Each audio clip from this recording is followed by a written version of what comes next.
Hello and welcome back to another Rush Duel Links video, and today we have quite the exciting announcements and leaks. So first things first, we all know that we have Go Rush just around the corner, releasing on the 1st of October. And we have had the Go Rush World Campaign announced, and as you can see in front of us, we're getting a ton of rewards, including a brand new legend monster in Ancient Gear Golem. So I guess we'll start there. Ancient Gear Golem is a card that, interestingly, is not actually out in the Rush Duel physical game yet, so this is going to be in Duel Links before it's actually in the hands of the physical players, which is very exciting. But everyone should remember Ancient Gear Golem from Yu-Gi-Oh! GX. This was Rowler's boss monster, and is from a pretty well-liked archetype in the Ancient Gears. Now, I don't expect us to get any more Ancient Gear cards, because I think if we were, we would have seen an Ancient Gear skill leaked, which, spoiler alert, we did not. But there is a little bit of hope that we might get some of them, but either way we're getting the Golem. Level 8, 3000 attack and 3000 defense. And this does mean this is the first monster with 3000 defense that we do actually have in Rush Duel Links.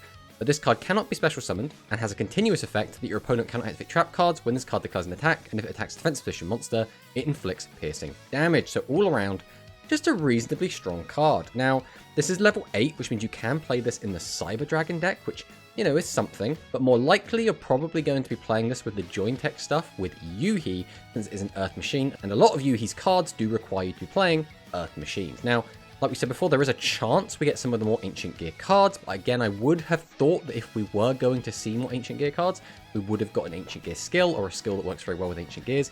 Since we didn't, we're going to assume it's just this card. But not only are we getting the Ancient Gear Golem, we also did get some screenshots posted that do reveal a couple of interesting things. First off, we see the Trans-Samu Rhynak. That's something that we assumed was coming, but we hadn't actually had it confirmed. And then on the level up rewards for Yudias, we can see Interstellar Slime. So Interstellar, 1000 attack, 0 defense, Galaxy Monster, level 1. Not really too much to talk about, but there is support for it in Interstellar, which is, again, level 1, 1000 attack, 0 defense. If we have 10 or more cards on a deck and have 2 Interstellar or Interstellar face up on your field, we can draw 1 card. So there is a chance we get this, but if not, that does still mean that we will get support for the Interstellar eventually. And then we have Trans-Samu Rhynak, which is our new 1600 beta, which is pretty interesting. This basically power creeps the 1500 betas that we've had until this time. But that's not all. We also have some skill leaks thanks to British Piper. So first up, we have the Yudias Velgear skills. Skill number 1 is basically a nothing skill. This is just the add a card to your deck. It's whatever. Skill number 2 is where things start getting interesting. During a turn that you have normal summoned Galactica Oblivion, which is Yudias' ace monster, just a 2500 attack, 2500 defense vanilla monster, we can set a Galactica Force or a Meteor Charge from our deck or graveyard into your spell and trap zone, each card once per duel. So this is fine. If we take a quick look, Galactica Force, we can shuffle 3 Galaxy-type monsters from our graveyard into the deck. All face-up Galaxy-type normal monsters on your field gain attack equal to the number of face-up normal monsters on your field times 300 until the end of this turn. So this is going to cap out at 18, assuming your opponent has 3 normals, but more often than not, this is probably going to be more like 900 boost to all of your normal monsters. Now, we did already predict that we might get this card, so it's not too surprising that it's here. The other card is a bit more interesting in my opinion. This is Meteor Charge. Choose 1 face-up Galaxy-type monster on your field. If it attacks a defense position monster this turn, inflict piercing damage. Also, if the chosen monster is a normal monster, you can change the battle position of 1 monster on the opponent's field. This is another card that we did predict we were going to get. We can change a monster to defense and then attack over it with that piercing, or we can change 1 monster who's face down to face up, attack over that, and then pierce over a different monster, which is pretty cool. Now, we can use a skill twice per duel, but only once per spell card that we search, so it's fine. It's nothing particularly interesting. Overall, I think this is quite a boring skill, but again, it is fine. Then we go over to skill 3. This skill can be used if all of the monsters in your deck are Galaxy type and the only level 5 or higher monsters in your deck are light monsters with 2500 attack and 2000 or more defense. So this is quite specific. This means that there will be some boss monsters that Yudias has that won't actually work with this skill. But for now, we're going to assume that we're going to be using Galactica Oblivion, so, you know, there's that. Can be used on turn 2 onwards. We can send 1 card from your hand or field to the graveyard and reveal 1 level 7 or higher monster in your hand, which again presumably is going to be the Galactica Oblivion. Add 1 Universe Storm from your deck or graveyard to your hand. Now, this isn't once per duel, which means theoretically, as long as we're able to keep revealing a level 7 or higher monster in our hand, we can just get back a Universe Storm every single turn. And Universe Storm is our back row hate. If we have a face-up Galaxy type monster on the field, we can destroy 1 spell trap field.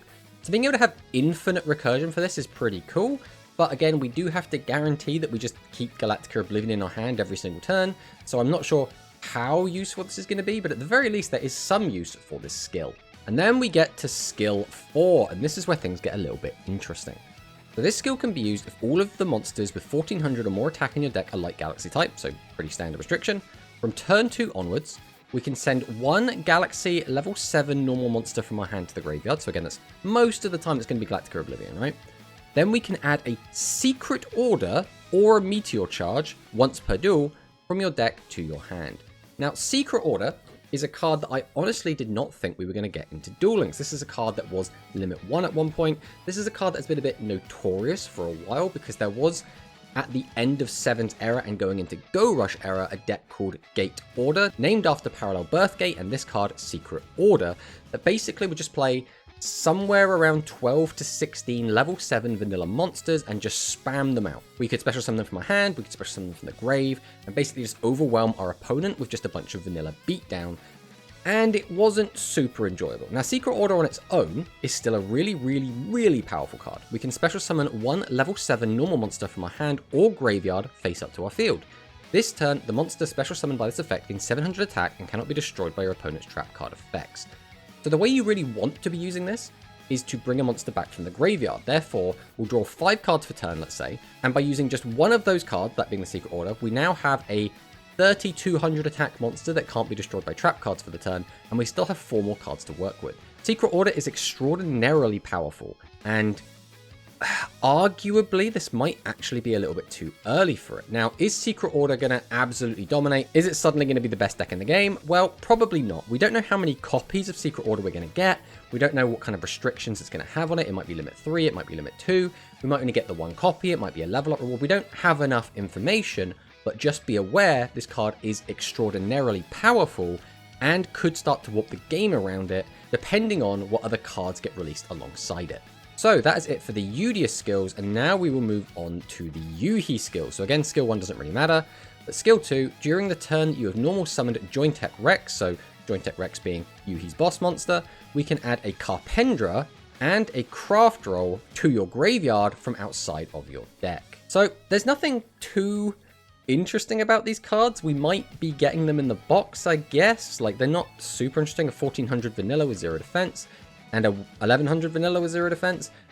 But my guess would be we're getting these cards basically just to fulfill Jointech Rex's requirement, which does need you to shuffle 3 monsters from your graveyard back into the deck just to let you pop a back row. So not a particularly interesting skill, but it does, I guess, work with Yuhi's ace monster. And then we get to an interesting Yuhi skill, skill number 3. This skill can be used if all the monsters with 1400 or more attack in your deck are Earth Machines. So again, we're just kind of locking us into Earth Machines. Can be activated on the turn that we tossed a coin. So already this is interesting. We can choose one face-up Earth Machine on your field, and it gains 500 attack until the end of this turn. So if we have tossed a coin, we can then give an Earth Machine 500 attack. Okay, so far so good. If it is in defense position, we can change it to face-up attack position and switch its original attack and defense. So this is really interesting. So this screams to me Jointech Tossceratops. So this is a monster that hasn't really seen a lot of success. I think the most success this card has seen was in a deck called Earth Machine Burn, where you basically played a bunch of burn traps, we played a bunch of small earth monsters that could burn your opponent. But this card is interesting. So level 7, 1900 attack, which is pitifully low. 2500 defense, which is very high. But the effect is that we can toss a coin. If the result is heads, this turn, this card gains 1500 attack. Okay, so it jumps up to 34. That's actually a really respectable attack stat, but it's still kind of worse than a 7's Rogue Magician, right? 7's Rogue can get up to 39 and has 2100 attack during your opponent's turn. And your opponent cannot activate trap cards when it declares an attack. Okay, so this will turn off Negate Attack, this will turn off Widespread Ruin, quite interesting. If the result is Tails, this card gets changed to Defense Mode, and then it has a 2500 butt, which is fine, but that does mean we've basically lost an attack for the turn. And that's always been this card's major weakness, which is either it gets to punch your opponent for a decent chunk, or it just does nothing and swaps to defense. With the skill, however, we can boost this guy's attack by 500, so now it can go up to 39, which is reasonable. But if it changes to defense mode, we could still use the skill on it, and then swap its attack and defense round so it becomes 2500 attack, and then boost it by that 500 attack. So it would go up to 3000 attack, which is actually respectable. Now, it doesn't get up to that 3400 or that 3900, but at least if we do flip a tails, we're not hard punished, right? We still get to attack with our boss monster. It still has a reasonably high attack stat. It's just not as high as it would have been if we had gotten the coin toss correct. Now, there are some other coin tossing effects, so I thought we'd mention some of those other monsters. The first one is Steel Steed Martin Vinery, so 2400 attack, a bit more respectable. We can toss a coin a number of times equal to the number of face-up monsters on the opponent's field. If at least one of the results is heads, this card can attack twice, so that's already pretty good. This guy's attack stat is a bit weak, only 24, but still, attacking twice, as we know, is really, really good. Then if 3 results are heads, so your opponent has to have 3 face-up monsters in order for this to happen, and we need to get very, very lucky and win the coin toss 3 times in a row, this card inflicts piercing damage. So theoretically, if your opponent has 3 face-up defense monsters, this thing can pop off. That's very unlikely to happen, but it is possible. We might not even get this card. I think it's almost certain we're getting Tosseratops, and there's a chance we might get Martin Vinery. And another monster with a coin tossing effects is Yuhi's Maximum, which again, I don't expect to get this, but I thought we would mention this. This is Mega Jointech Fortrex L. So we can send 1 Earth attribute monster from our hand to the graveyard. This card loses 600 attack. And in maximum mode, this card only has 3000 attack, so it will drop down to 2400. But then we toss a coin. If the result is heads, this card can attack 3 times this turn. If the result is tails, this turn, this card can make up to 2 attacks on monsters, and if it attacks defense position monster, inflict piercing damage. So, again, I don't expect to get this, but I thought we would mention it just in case. Mega Jointech Fortrex is a really cool card, but it's a bit weird. It's made of 3 low-level monsters, and as we said, its maximum attack is only 3000, which is quite weak for a maximum. Another coin-tossing card that actually did see a ton of play in the physical game is Steel Soldier Gale Winery. So we can toss a coin. If the result is heads, all face-up monsters on your field gain 500 attack. So that is basically a 1500 boost to your board. If the result is tails, you can make 1 face-up monster on your opponent's field lose 800 attack. So this is one of those cards where even if you get heads or tails, the effect is generally quite good. And this card did see a ton of play just because of how useful it is. And then we move on to Yuhi Skill 4. So this skill can be used if all the monsters in your main deck are Earth Machine. So this is a lot more restrictive than the other skills.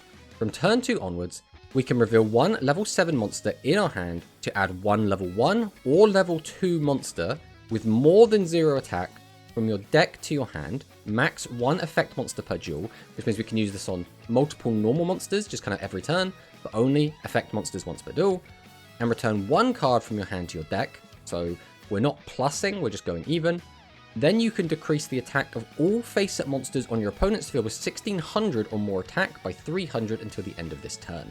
So this is an interesting one. We get to exchange a card in our hand for a effect monster that has to be an Earth Machine and is level 1 or 2 from our deck once per duel, or a normal monster as many times as we want. And all we're getting out of it is reducing our opponent's attack by 300. So this is quite an interesting one. So there aren't actually many cards that do meet the requirement for this skill. So the first one we're going to talk about is Stud Hedgepeg. So this is a level 2 monster. We can send the top card of our deck to the graveyard, and then if we send a monster to the graveyard by this effect, we can make 1 face-up monster on your opponent's field lose 500 attack to the end of this turn. This is fine. Stud Hedgepeg is a fine card. It's not bad. Its stats are a little bit weak, but the effect is okay. Nothing too remarkable about it. But then there's Jointech Cobra, and this card is very interesting. So if we have no other monsters on our field, we can special summon a Jointech Arc Scorpio, Jointech Spike Centipede, or Jointech Rex from our graveyard to our field in face-up defense position.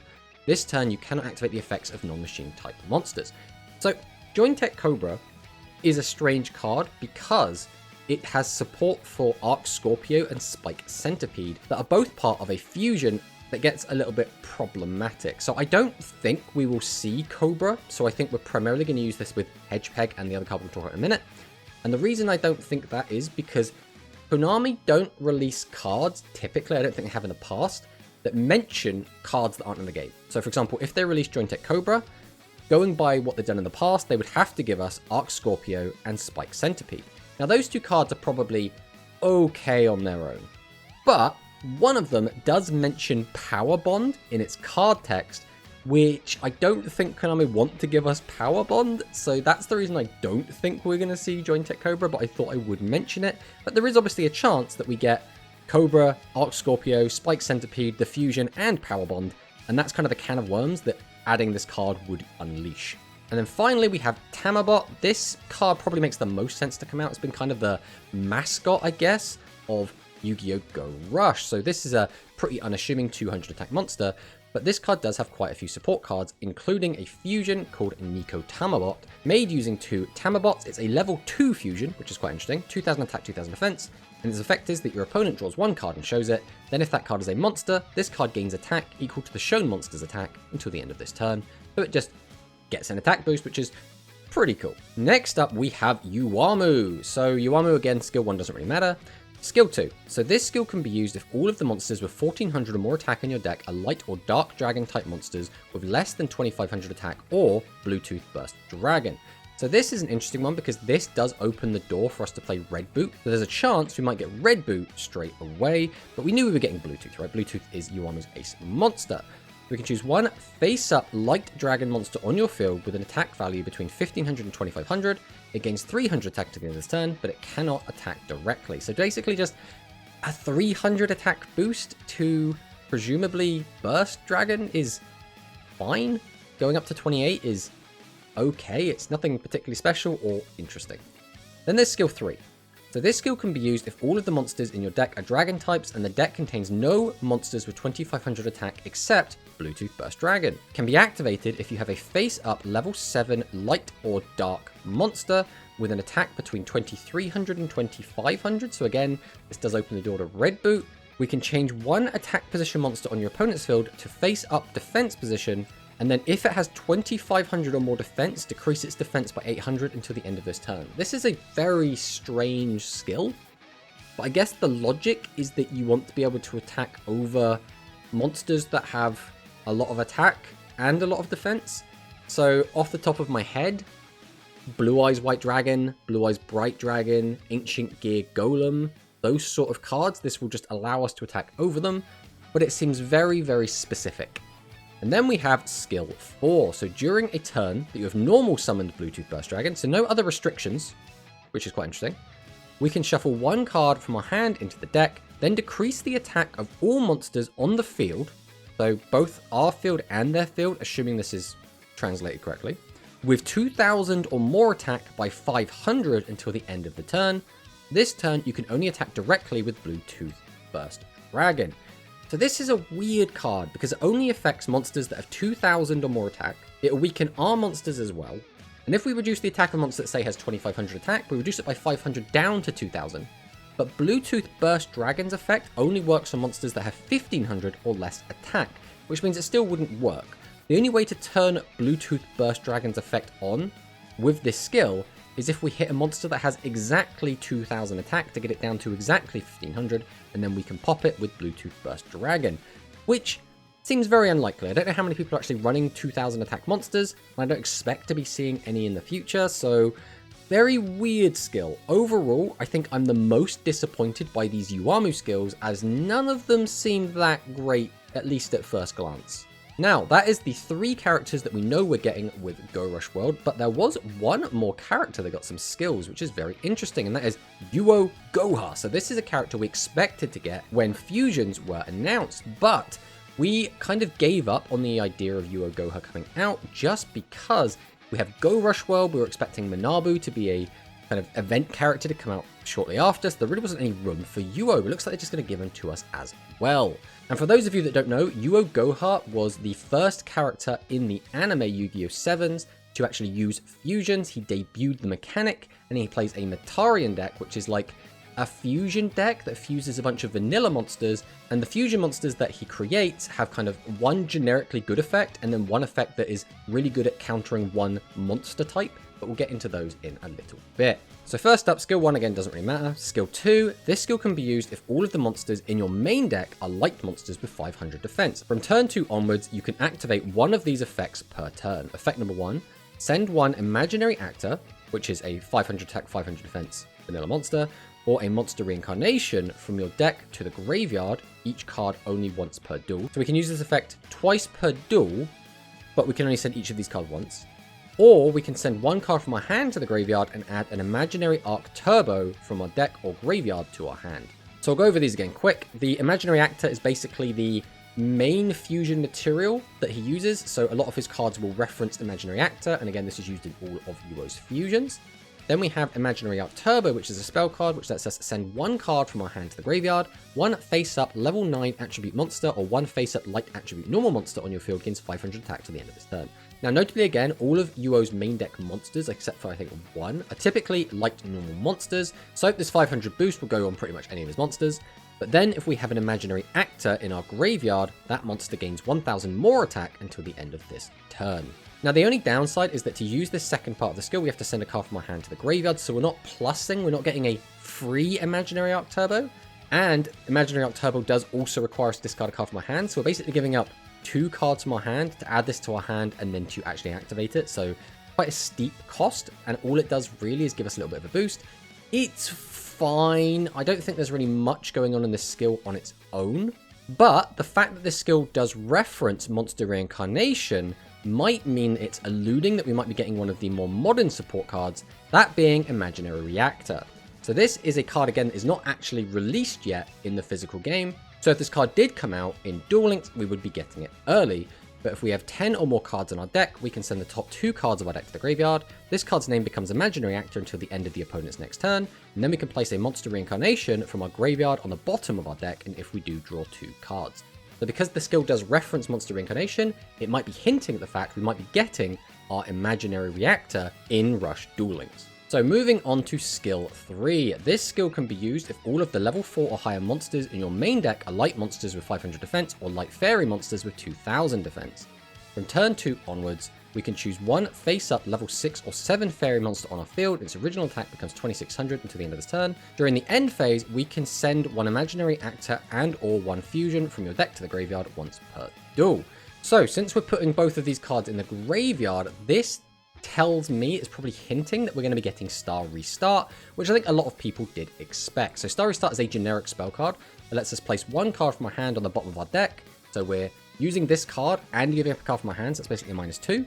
To special summon a level 5 or lower normal monster from our graveyard, in this case that would be the Imaginary Actor, and then we can add one fusion from our graveyard to our hand, but basically it +2s us after -2ing us, so we break even, but we do get access to the fusion and a normal monster, which is going to be half of the fusion. So to me, that tells me we're probably going to get Star Restart. But, as you probably noticed, this skill will only work if we have a level 6 or 7 fairy, and we're allowed to play light fairy monsters that have 2000 defense, and that's clearly referencing Gyaku Tenno Megami. So this is Yuo's kind of, I guess, main deck ace, or like, I guess part of it, because there is another card we'll talk about in a sec. But this is just a vanilla that has 1800 attack and 2000 defense. There's nothing particularly interesting about it. But Yuo's main deck boss monster is Dai Gyaku Megami, which is a 2400 attack, 2000 defense, level 7 fairy monster. If we have Gyaku Megami in our graveyard, we can draw one card and send the top card of your deck to the graveyard. If you send a monster to the graveyard by this effect, you can destroy 2 face-up monsters on your opponent's field with the same type as that monster. So this is a bit of an awkward effect to use, but if we have the Megami in the graveyard, we still get a draw, and we get to mill one card, which is fine. We've already +1'd. And if the card that we sent is a monster that just so happens to be the same type as 2 monsters in the opponent's field, we do get to pop 2 guys. This is probably very rarely actually going to work, but when it does, it's going to be a bit of a blowout. And that brings us to skill 4. Requirement. During a turn, you have normal summoned a light fairy monster with 2000 defense. Once again, that would be the boss monsters we just talked about. We can decrease the attack of one face-up monster on your opponent's field by 500. Then if we control a Gyaku Megami, you can return one card from your hand to your deck to add one Dai Gyaku Megami from your deck to your hand once per duel. This skill is like, okay, it's not particularly great. I don't really like the boss monsters. Realistically, if we're planning to play a Metarion deck, I think we're going to be using either skill 2 or skill 3. I do think skill 2 is probably going to be the better one, just because we don't actually have to run the light fairy boss monsters in order to make it work, but we'll have to wait and see which one actually ends up being the meta skill. Now, I just thought we'd talk about a few of the other Metarion cards, since we haven't really gone through a lot of them, and it's kind of a new archetype. So first up, we have Imaginary Arc Tower. This is a field spell. Activate this card if you have a light attribute normal monster with 500 defense in your graveyard, which is most of the deck. While this card is face up in the field zone, face-up non-light attribute monsters on the field lose 300 attack, and face-up level 9 light attribute monsters on the field cannot be destroyed by trap card effects. So The trap protection is not going to be as useful right now, but it's still reasonably good, right? This will protect you from trap hole, and this will protect you from widespread ruin. Level 9 obviously going to be our cyborg fusion monsters, which we are going to talk about now. So first up, we have Metarion Ashura Star. This was the OG fusion monster, the very first one that debuted in the Yu-Gi-Oh! 7 anime. This is a cyborg monster, so it is a brand new monster type, made using Imaginary Actor and Sword Dancer. We can send the top card of the deck to the graveyard to activate its multi-choice effect, to either destroy one face-down card on the opponent's field, so again this could be back rows, can be monsters, or one face-up cyborg type monster on your field, so usually it'll be itself, gains attack equal to the total attack of all face-up warrior monsters on your opponent's field until the end of this turn. And again, this is the anti-warrior fusion monster, so it does have an anti-warrior effect, which is a theme we will be seeing a lot going forward. So this card is pretty good. Popping face down cards is good, and if your opponent is playing warriors, we can gain a massive attack boost and try and push for game. The next one we're going to talk about is Metarion Eracle Star, and this is made using Imaginary Actor and Magic Juggler, and this is our Spellcaster variant. So we can place one card from our graveyard on the bottom of the deck to shuffle up to 3 monsters from your opponent's graveyard into the deck, or shuffle up to 2 face-up Spellcaster type monsters from your opponent's field into the deck. So Grave Hate is going to be better as we go forward. When we start getting like Miracle Fusion type effects, Grave Hate does get a lot stronger. Right now, this is still going to be good against decks that are playing like TSA. This is still going to be good against Mirror Innovator. We still want to have all those cards in the graveyard to shuffle back. So it's not awful. The negative part with the second effect is spellcasters don't tend to build a big board. Their boards are usually very breakable. So spinning 2 spellcaster monsters specifically, a lot of the time isn't going to be absolutely crazy. Now, it's still very strong. I don't want to undersell it. But if you could spin back 2 of your opponent's 2500 attack monsters that are actually posing a threat, that would be a lot better than spinning 2 spellcasters, which typically is going to be a 1600 attack monster and then like a 7th Rogue Magician. And don't forget as well, this only works on spellcasters, which means this will not work on magical knights, so we cannot get rid of the fusions. And then the last cyborg Metarion monster we're going to talk about today is Victrastar, and that is just because the other 2 are anti-dinosaur and anti-reptile, and I don't think there's much of a point in releasing them yet. I think we'll release them as we release dinosaur support and reptile support in the future. But this is made using Imaginary Actor and Serpainter. We can change one monster on your opponent's field to face-up attack position or face-down defense position, so this is a good way to change one of your opponent's fusion monsters to defense and attack over it, or beat set 3 pass by changing one of your opponent's defense position monsters face-up so we can get some damage in. Or we can destroy face-up dragon-type monsters on your opponent's field up to the number of face-up cyborg-type monsters on our field. A pretty good anti-dragon card. And then we'll talk about a couple of their traps. This is Imaginary Arc Turbulence. When your opponent normal or special summons a monster while you have a light attribute normal monster with 500 defense in your graveyard, we can change one attack position level 8 or higher light attribute monster on your field to face-up defense position. Then you can destroy one face-up monster on your opponent's field with the same type as a normal monster in your graveyard. So this can be okay if we stacked our graveyard with a bunch of types, or if we're playing like anti-meta or something. Popping a monster is really, really strong, but we have to make sure we have a normal monster in our graveyard that matches the type, so it's a little bit awkward. If this card works, it's maybe a little bit too good, and if it doesn't work, it's basically pointless. So I don't know if we're going to get this card, to be honest. It's a bit hard to judge. And the other card we're going to talk about is Imaginary Arc Turnback. When your attack position light attribute monster is destroyed by an opponent's attack, we can special summon a cyborg type monster or one light attribute normal monster with 500 defense from our graveyard face up to our field. So if we already have a cyborg monster in the graveyard, we can just bring that back in defense mode, and they have reasonably high defense, so there's a chance it survives the end of the turn. Or we can bring back one of our fusion materials and just have it hang out. So I don't know if we will get this card, just because we're already missing a lot of similar effects like this that do special summon bosses back from the graveyard, but it is an Imaginary Arc trap, so we thought we'd mention it. And that is it for the Yuo skills, but we do have some archive skills, and the first one we're going to talk about is Fusion Deal. That can be activated once per duel, set one fusion from your hand in your spell and trap card zone, and draw one card. So this is Hammer Crush Deal, basically, but for fusion. This is an okay generic fusion skill. I would rather have a skill that puts fusion into our hand from our deck to help fix consistency, rather than just a free draw if we have fusion, but we knew we were going to get some sort of generic fusion skill, and this is just as good as any. Then we have level 4 draw. Before your normal draw, if there are 3 monsters on your opponent's field once per duel, one of the cards for your normal draw will be one level 4 normal monster from your deck. Now, I don't know if there's many ways to like break this. Theoretically, we could include only one level 4 normal monster in our deck, or 3 copies of just one card to guarantee the card we're going to get. but we'd have to do some real cooking to actually come up with something for that, and I don't know if we'll have anything immediately that we can make really good use of this with, but that is a thought going forward. Skill 3 is twice per duel. We can choose one face-up level 5 or 6 normal monster on your field with original attack between 1600 and 1800, and its original attack becomes 2600 to the end of this turn. So this is very specific. It has to be level 5 or 6, and its attack has to be between 1600 and 1800, and its attack becomes exactly 26. So if we take a look, there aren't that many options. The most interesting one for me is probably Megazawa, because we could theoretically just have like a dinosaur beatdown strategy with this. But probably what this is intended to be used with is Gaia Katenu Megami, since we do have Yuo coming out as a character. So this would make sense to me, but as you can see, there really aren't a lot of cards that do meet the requirement for this. So we'll have to wait and see what people would decide to do with this. Realistically, this is going to be one of those funny little skills that you can play around with, but it's probably not going to be very competitively viable. And then we have Stop Defense. Before your normal draw, if there are either 3 monsters on your opponent's field in defense position, or 1 monster in face-up defense position with 2200 or more defense, once per duel, one of the cards for your normal draw will be Stop Defense from your deck or graveyard. So this is a bit weird. We don't get to plus off of this. We don't even get like a free Stop Defense. And the activation requirements are very specific, and we only get to do it once per duel. Realistically, it's not very good, but some decks will probably try and make this work. I don't think this is going to see play realistically, but I thought we'd at least shout it out. Then we have Fusion Skill 1, and this is very, very interesting. So this skill can be used if all of the monsters with 1600 or more attack in your main deck are light warrior type, and all the monsters in your extra deck are warrior type. So that's already quite interesting, because there aren't that many warrior fusion monsters. A lot of them become like magical knights and stuff, and especially ones that have to be made using primarily like light warrior monsters. But, requirement none, send 1 card from your field to the graveyard to choose 1 face-up monster on either field and decrease its attack by 600. Then you can add 1 fusion from your deck or graveyard to your hand. So, the reason I think this is interesting is because there aren't that many high-level light warrior monsters. The first one that actually came to mind was Ride Across. I was like, oh, great, we can use this as a Ride Across skill. We can use this to go into the Ride Across fusion.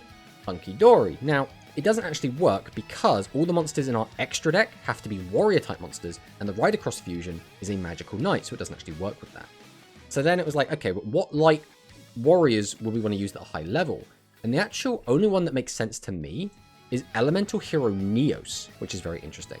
Now, this skill also says all the monsters with 1600 or more attack in your deck are light warrior monsters. Sparkman is a light warrior monster that has 1600 attack, so I think there is a non-0% chance we might be getting Elemental Heroes as a structure deck going into Go Rush on October 1st. Now, this might be a little bit cope, right? This might be me getting my hopes up for nothing, but I think there is a non-zero chance we might actually see some Elemental Heroes coming very shortly, and if we do, it would be a very, very exciting time. So obviously, Elemental Hero Neos is the poster boy, 2500 attack, level 7 monster, is used for Contact Fusion, but I don't think we're going to be getting Contact Fusion this early, but there is a chance that we do get Neos. The other cards I think we could get, Elemental Hero Avian. It's just a 1000 attack, 1000 defense guy, nothing particularly interesting about it, and it does play under the rules of the skill. Then Elemental Hero Burst Dinatrix, once again, exactly the same, it's completely fine to come out. And for the Fusion monster, it would be Elemental Hero Flame Wingman, because the Fusion monster doesn't have to be light, it's just the monsters in the deck that are 1600 or more attack. So Flame Wingman would also be completely fine, and using the skill we could reduce our opponent's attack by 600, which means Flame Wingman could clear stuff and actually get some damage in, which does seem like a viable strategy. Now, there are still some other cards that could come out, such as Elemental Hero Bubble Man. Its effect is very rarely going to come off, but if it did, it would be nice, but for the most part, I think this would just be an extra hero name. And another card that could come out is Rising Hero Argent. We can reveal one level 6 or 7 warrior type fusion monster in our extra deck to our opponent, excavate the top 4 cards of our deck, then we can add up to 2 excavated normal monsters whose names are mentioned as material on the monster reveal to meet the requirement to your hand, place the remaining cards on the bottom of our deck in any order. So basically, we would summon this, activate its effect, we would then reveal to our opponent our Elemental Hero Flame Wingman, and then we would look at the top 4 cards of our deck and add any Elemental Hero Avian and Burst Dinatrix to our hand, and then put the rest on the bottom. So this acts kind of like Dark Magic Curtain, which is currently in the game for Dark Magician and Dark Magician Girl. Sometimes this card will get you nothing, sometimes it will get you 1 card, and very, very rarely it will get you 2 cards. I think this is probably fine and could just come out of the game, to be perfectly honest. And the last card I think we might get is Miracle Fusion. So Miracle Fusion is a weird one because we're only just getting Fusion, so getting a Miracle Fusion type effect this early is probably not going to happen, but I thought I would mention it. We can Fusion Summon Warrior type monster that cannot be special summoned except by Fusion Summon by placing monsters from your field and or graveyard on the bottom of your owner's deck in any order as material. Everyone should know what this card does. It's pretty good. Use it, cheat out Flame Wingman. Now the cards I don't think we're going to get. First up, Skyscraper. I think Skyscraper probably would be fine to come out, but first off, this card has been changed a little bit to make it work in Rush. Basically, if it is our turn, our monsters gain the 1000 attack. But the reason I don't think this card could come out is because it has a couple of lines of text on it saying Elemental Hero Clayman and Elemental Hero Sparkman. So I don't think we're going to get Clayman or Sparkman yet. I think the skill forcing us to use 1600 or more is just kind of future-proofing. Realistically, Sparkman being a 1600 attack, although would probably be fine because we do have Transemi Rhynak, I think this card would steal Transemi Rhynak's Thunder and probably doesn't want to come out yet. I think this card will come out, you know, later on in the future a little bit after it being 1600 attack is no longer very special. And I especially don't think we can have Clayman because having a 2000 defense monster is pretty nuts. Now, also I should note, Mystical Elf is a legend monster in Rush. We still don't have that yet, and that has the exact same stats as Clayman. This card is basically power crept Mystical Elf just by not being a legend. And because we can't have those two, I also don't think we'll have Thunder Giant, even though Thunder Giant I think would be completely fine. I also do not think we're going to get the really strong Rush exclusive fusion, just because this card is just really, really strong. I mean, theoretically this card could come out, but I think it's a little bit too good. So Burst Wingman made using Avian and Burst Dinatrix, so the same material as Flame Wingman. We can send the top card of our deck to the graveyard. One face-up warrior type monster on our field gains 1000 attack until the end of your opponent's next turn, so it's a lingering attack boost, similar to the Vast Vulcan skill. And then we can destroy one spell or trap on the opponent's field. Very, very, very powerful card. Probably a little bit too good for Duel Links just yet. And then there is Elemental Hero Mudbullman. Again, this card's probably fine, but won't come out because it has the word Clayman written on it. Then we have Hero Boy, who again, I don't think this card will come out because it has the word Skyscraper on it, but this card also just lets us fuse a bit easier. So overall, I think if we did get heroes, again, I think it would be Neos, I think it would be Avian, it would be Burst Dinatrix, Flame Wingman, maybe Bubbleman, maybe Argent, maybe Miracle Fusion. But realistically, we'd probably be fine with just Neos, Avian, Burst Dinatrix, and Flame Wingman. Now, moving on to our second to last skill, we have Fusion Skill number 2. This skill can be used if all of the monsters with 1400 or more attack in your main deck are Spellcaster type, and all the monsters in your extra deck are Dark Attribute. So this does basically say that we can play Magical Knights. That's kind of what this is alluding to. You can activate one of these effects per turn. Effect number 1.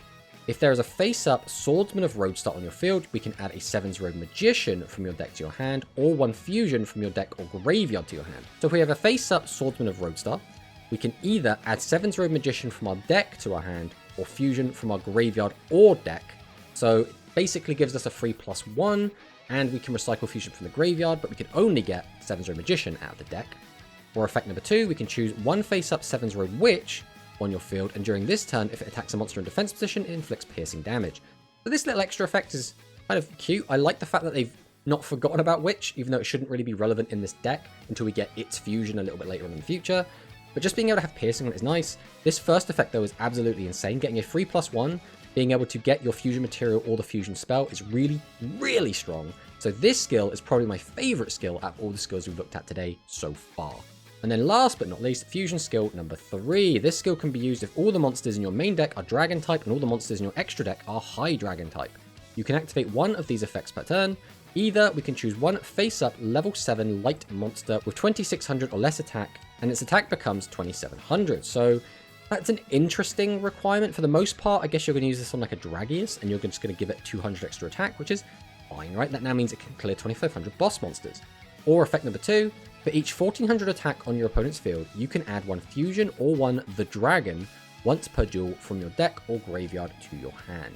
So theoretically, we can just add the Dragon and Fusion off of this skill, which is pretty cool. Now, the Dragon is basically Luke's like other half of his fusions. All of his fusions do use the Dragon, and there are a couple of different monsters that he does use. The first one, and probably most likely to come out, is going to be the Hyper Strike Dragon, Dragius Star F, a high dragon monster made using Multi-Strike Dragon Dragius and the Dragon. If all the monsters in your graveyard are high dragon and or dragons, we can send the top card back to the graveyard, and then multi-choice effect. Either this turn, this card gains 900 attack and can make up to 2 attacks on monsters, so 3900 attack can attack 2 monsters, pretty good. or this turn, this card can attack twice, so it can attack directly, and if it attacks a defense position monster, inflict piercing damage. So we can either get 2 attacks on monsters with piercing, or we can get 1 attack on a monster and 1 attack directly, which is really, really good. Now, it's a bit hard to get these cards out, because again, we have to tribute 2 monsters to get out a boss, summon out the dragon, activate fusion. It's quite a high card investment to get it out, but is a fantastic finisher.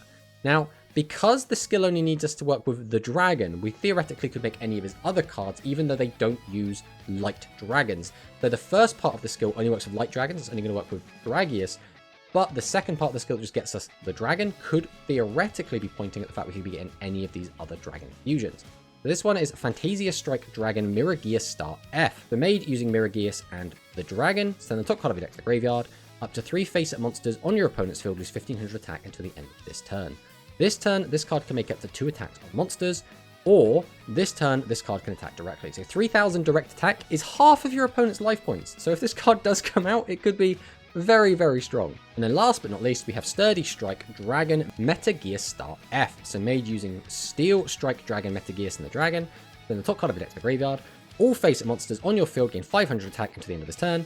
Also, this card can make up to 2 attacks on monsters, so an AoE boost is kind of nice, and it does have the double attack that all the Gear Star monsters seem to have. Or, all face-up monsters on your field cannot be destroyed by battle or your opponent's trap card effects until the end of this turn. Also, this card can attack twice. This time it can attack twice regardless of monsters, so it can attack directly, which is pretty cool, and giving your entire board protection from traps can be really powerful, especially if we do get a lot of the Mirror Force type effects, such as the Legend card Mirror Force or Dark Revelation in the future. So that is it for our announcements, for our leaks. We've gone over everything, and this was a really long video.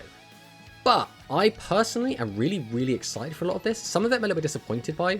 For example, we didn't get an Ancient Gear skill, and I was really, really hoping we'd get more Ancient Gear cards, because a lot of those cards are kind of weak, and I think would be fine for the current power level of Duel Links. But if we do get, for example, the Elemental Hero stuff, I think that's going to be really, really cool. I think a lot of the skills are a little bit underwhelming, but I think some of those fusion skills do seem really, really cool. Anyway, thanks for watching the video, and I'll see you next time.